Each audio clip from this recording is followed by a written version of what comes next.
இந்த அரசாங்கம் என்னை பழி வாங்கக்கூடும், ஏன் சில சமயம் என்னை கொலை செய்யவும் கூடும். நான் ஆவியாக வந்து பழி வாங்குவேன். சாமரசம்பத் தசாநாயக்கவின் அதிரடி கருத்து. வரும் தகவல்.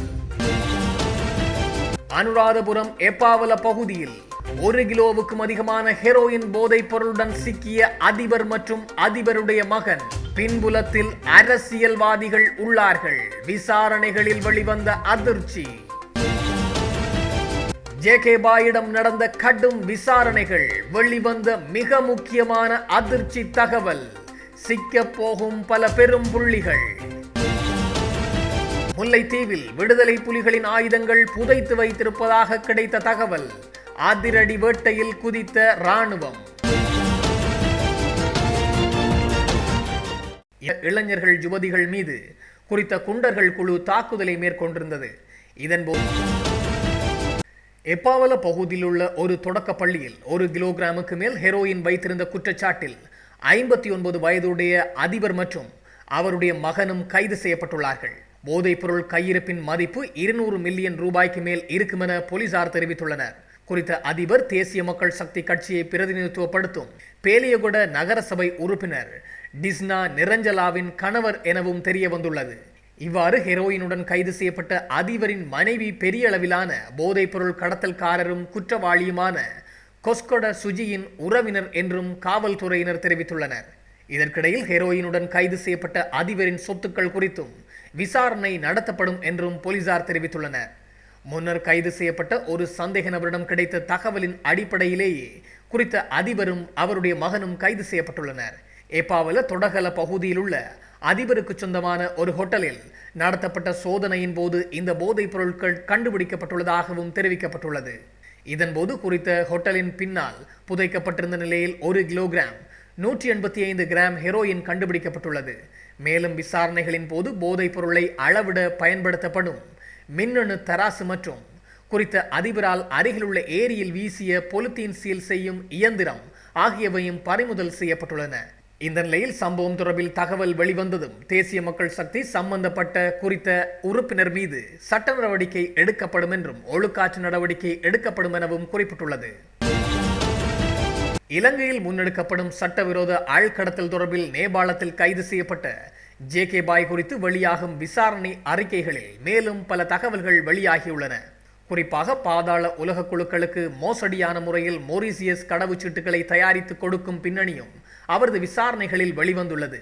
இவ்வாறு மோசடியாக தயாரிக்கப்பட்ட கடவுச்சீட்டுகளில் பல புகைப்படங்கள் அவரது கையடக்க தொலைபேசியில் கண்டுபிடிக்கப்பட்டுள்ளதாகவும் கூறப்பட்டுள்ளது. கொழும்பு குற்றப்பிரிவின் கீழ் தடுத்து வைக்கப்பட்டுள்ள ஜே.கே. பாயிடம் சர்வதேச ஆழ்கடத்தல் தொடர்பில் மேற்கொள்ளப்பட்ட விசாரணையில் மேற்கண்ட விடயங்கள் அம்பலமாகியுள்ளன. இவ்வாறு மொரீசியஸ் கடவுச்சீட்டு துருக்கியில் உள்ள ஒரு கடத்தல்காரரால் தயாரிக்கப்படுகின்றது என்பதும் கண்டுபிடிக்கப்பட்டுள்ளது. இந்த சட்டவிரோத கடவுச்சீட்டு தயாரிப்புக்கு 1 மில்லியன் மற்றும் அதற்கு மேல் அறவிடப்பட்டுள்ளமையும் கண்டறியப்பட்டுள்ளது. இலங்கை குற்றவாளிகள் மேலதிகமாக இந்திய குற்றவாளிகளுக்கும் மொரீசியஸில் கடவுச்சீட்டுகள் தயாரிக்க ஏற்பாடு செய்துள்ளமையும் கண்டறியப்பட்டுள்ளது. ஜே.கே. பாய் என்ற இந்த ஆட்கடத்தல்காரருக்கு தாய்லாந்து, இந்தோனேசியா, மலேசியா மற்றும் நேபாளம், துபாய் மற்றும் மொரீசியஸ் மற்றும் துருக்கி ஆகிய நாடுகளைச் சேர்ந்த மனித கடத்தல்காரர்களுடன் தொடர்பு உள்ளது என்பது விசாரணைகளில் கண்டுபிடிக்கப்பட்டுள்ளது. இது தொடர்பாக இன்டர்போல் மற்றும் ராஜதந்திர வழிகள் மூலம் தொடர்புடைய நாடுகளுக்கு தெரிவிக்க காவல்துறையினர் நடவடிக்கை எடுக்க தயாராகி வருகின்றனர்.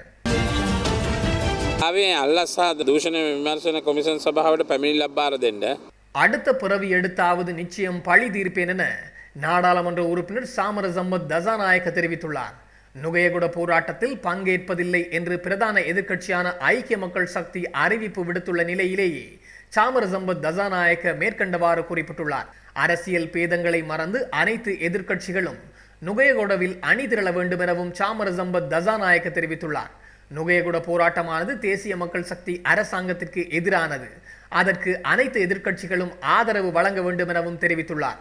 2029 ஜனாதிபதி தேர்தலை இலக்கு வைத்து இந்த போராட்டத்தை தவறவிடக்கூடாது. நுகையகொடவில் எதிர்வரும் 21ஆம் தேதி நடைபெறவுள்ள போராட்டமானது அடுத்த ஜனாதிபதி வேட்பாளரை தெரிவு செய்வதற்குரிய நடவடிக்கை அல்ல. இந்த அரசாங்கத்திற்கு எதிராக கட்டாயம் எதிர்ப்பை வெளிப்படுத்த வேண்டும் எனவும் அவர் தெரிவித்துள்ளார். சில வேளை என்னை பழிவாங்க முற்படக்கூடும். ஆவியாக வர முடியுமானால் அடுத்த பிறவி எடுத்தாவது நிச்சயம் பழி தீர்ப்பேன் என சாமரசம்பத் தசாநாயக்க குறிப்பிட்ட விடயம் பெரும் வேடிக்கையை ஏற்படுத்தியுள்ளது. மட்டக்களப்பு ஏறாவூரில் இராணுவத்திலிருந்து விடுமுறையில் வீடு வந்து மீண்டும் கடமைக்கு திரும்பாது 2 வருடமாக தலைமுறைவாகி போதைப்பொருள் வியாபாரத்தில் ஈடுபட்டு வந்த இராணுவத்தைச் சேர்ந்த கோப்ரல் ஒருவரை ஏறாவூரில் 5 கிராம் 410 மில்லிகிராம் ஐஸ் போதைப் பொருளுடன் புதன்கிழமை கைது செய்துள்ளதுடன் இராணுவ சீருடை ஒன்றையும் மீட்டுள்ளதாக ஏறாவூர் போலீசார் தெரிவித்துள்ளனர். மாவட்ட குற்றப்புலனாய்வு பிரிவுக்கு கிடைத்த தகவல் ஒன்றினை அடுத்து சம்பவ தினமான புதன்கிழமை காலை ஏறாவூர் கலைமகள் பாடசாலை வீதியில் போலீஸ் புலனாய்வு பிரிவினர் மாறுவேடத்தில் கண்காணிப்பில் ஈடுபட்டுள்ளனர். இதன்போது ஐஸ் போதைப் பொருளை வியாபாரத்திற்கு எடுத்துக்கொண்டு சென்ற நிலையில் வீதி கண்காணிப்பில் ஈடுபட்டு கொண்டிருந்த போலீசார் குறித்த வியாபாரியை சுற்றி வளைத்து மடக்கி பிடித்து கைது செய்ததுடன் அவரிடமிருந்து 5 கிராம் 410 மில்லிகிராம் ஐஸ் போதைப் பொருளை மீட்டுள்ளனர். குறித்த நபர் கடந்த 2 ஆண்டுகளுக்கு முன்னர் கிளிநொச்சியில் இராணுவ முகாமில் கடமையாற்றி வந்துள்ள நிலையில் விடுமுறையில் வீடு வந்து மீண்டும் கடமைக்கு திரும்பாது தலைமறைவாகி வந்ததுடன் போதைப் பொருள் வியாபாரத்தில் ஈடுபட்டு வந்துள்ளமையும் விசாரணைகளில் தெரிய வந்துள்ளது. முல்லைத்தீவில் விடுதலை புலிகளின் ஆயுதங்களை தேடி அகழ்வு நடவடிக்கைகள் முன்னெடுக்கப்பட்டுள்ளது. குறித்த நடவடிக்கை இரட்டை வாய்க்கால் பகுதியில் நேற்றைய தினம் முன்னெடுக்கப்பட்டுள்ளது. முல்லைத்தீவு மாவட்டத்தில் சாலை வீதியில் வலைஞர் மடம் சந்திக்கு அருகில் விடுதலை புலிகள் ஆயுதங்கள் புதைத்து வைத்திருப்பதாக கொழும்பு குற்றப்புலனாய்வு பிரிவினருக்கு ரகசிய தகவல் கிடைக்கப்பெற்றது. இதன் அடிப்படையில் நீதிமன்ற அனுமதியுடன் குறித்த அகழ்வு நடவடிக்கைகள் முன்னெடுக்கப்பட்டுள்ளன. கனரக இயந்திரம் கொண்டு குறித்த பகுதி 15 அடிக்கு மேல் தோண்டியும் எதுவும் கிடைக்காத நிலையில் அகழ்வு பணிகள் கைவிடப்பட்டுள்ளது.